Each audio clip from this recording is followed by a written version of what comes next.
మళ్ళీ ఇవాళ అనాథలైన పల్లెలు ఇవాళ దిక్కులేని పరిస్థితి వచ్చింది. ట్రాక్టర్ల కనీసం డీజిల్ పోయించేటోడు లేడు. కనీసం ఆ ట్రాక్టర్ ఏడ తిరగాలి, ఎటు పోవాలి, పారిశుద్ధ్యం ఏంది, ఏం వ్యవహారం చేయాలి పట్టించుకున్నవాడు లేడు. ఎందుకంటే ఆ పరిస్థితి కాంగ్రెస్ ప్రభుత్వం మళ్ళీ తీసుకొచ్చింది. 2014 ముందు మార్పు మార్పు ఆనాటి రోజులు తెస్తామన్నారు, నిజంగానే తెచ్చిరు ఆనాటి రోజులు. ఇదివరకు ఎట్లా దరిద్రంగా ఉండినో పల్లెలు, మళ్ళీ ఆ దరిద్రం అంతా ఇవాళ పల్లెల్లో తాండవించేటట్టు కాంగ్రెస్ వచ్చిందంటే మళ్ళీ దరిద్రం వచ్చింది ఊళ్ళకి అన్నట్టు మొత్తం ఎక్కడికక్కడ లొల్లి లొల్లి బొబ్బ బొబ్బ. అందుకే నేను అంటున్నా, విధులు తెలుసుకోవాలి, నిధులు కూడా తెలుసుకోవాలి. ఇవాళ ఒక ఎమ్మెల్యే మాట్లాడుతున్నాడు, నేను ఇందిరమ్మ ఇల్లు ఇయ్యాను. నీ అయ్యే జాగిరా, నీ అత్త సొమ్మ, ఎవడి సొమ్ము, ఎవడి పైసలతో గడుపుతున్నావు నువ్వు? ఇందిరమ్మ ఇండ్లు అంటే అవి ప్రజల పైసలతోనే ఇండ్లు తప్ప మీ ఇంటెనక పొలం అమ్మి కట్టేది కాదు.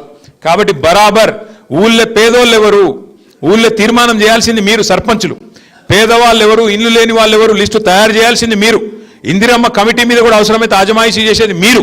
కాబట్టి సర్పంచులు మీ హక్కులు తెలుసుకుంటే ఎవడన్నా ఎగురితే ఎమ్మెల్యేనో ఎంపీఓ వాళ్ళ తాట తీసి లైన్లో పెట్టి నిజంగా న్యాయంగా పేదవాళ్ళు ఎవరైతే ఉన్నారో వాళ్ళకి ఇప్పించాల్సిన బాధ్యత మీరు తీసుకోవాలని చెప్పి నేను కోరుతా ఉన్నాను. అట్లాగే ఇంకొక 2 ఏళ్ళే కాంగ్రెస్ ప్రభుత్వం ఉండేది, ఇంకో 2-2.5 ఏళ్ళు అటెనక మళ్ళీ వచ్చేది మన ప్రభుత్వమే. మీకు తెలుసు, నాకు తెలుసు, రేవంత్ రెడ్డికి కూడా తెలుసు. ఎందుకంటే ప్రజలు ఎదురు చూస్తూ ఉన్నారు. ఇది ఎందుకు చెప్తున్నా మీకు ముఖ్యంగా అంటే, మీరు ఇప్పుడు గెలిచింది 5 ఏళ్ళ కోసం గెలిచినారు. ఇప్పుడు ఈ కాంగ్రెస్లో ఉండేది 2-2.5 ఏళ్ళే. అటెనక లాస్ట్ 2.5 ఏళ్ళు మళ్ళీ కేసీఆర్ గారి ప్రభుత్వంలో మీరు ఉంటారు. కాబట్టి నేను ఏం చెప్తున్నా అంటే, మీరు అందరూ ఊళ్ళలో మాట ఇచ్చి ఉంటారు, నేను ఇది చేస్తా అది చేస్తా అని.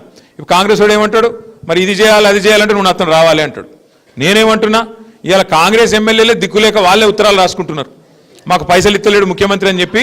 ఒక ఆయన వరల్డ్ బ్యాంకు దరఖాస్తు పెట్టుకున్నాడు, ఇంకొక ఆయనేమో నాకు పైసలు ఇవ్వవా మహానుభావ అని చెప్పి బహిరంగ వేదికల మీద దండం పెడుతున్నాడు. కాబట్టి ఎమ్మెల్యేలకే దిక్కు లేదు, వాళ్ళు ఊర్లకేం పైసలు ఇస్తారు, వాళ్ళతో కలిసిపోతే ఏమొస్తుంది? వీళ్ళ వల్ల ఏమి కాదు. కాంగ్రెస్ ప్రభుత్వం వల్ల ఊదుగాలది పీరిలేవది.